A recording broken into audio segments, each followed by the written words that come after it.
dari nan ini Alfon dari nan kamu nan lingkungan baru truk itu nong.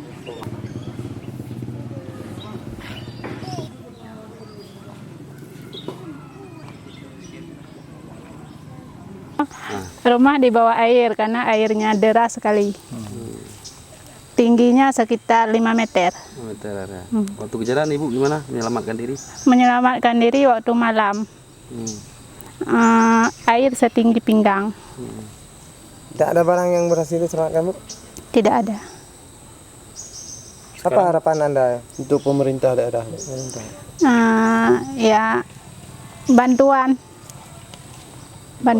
kalau bisa rumah lah tiangnya setinggi 2 meter. Yang banyak yang korban hancur itu banyaknya kurang 9 buah rumah tuh. Ya. Apalagi itu, Pak?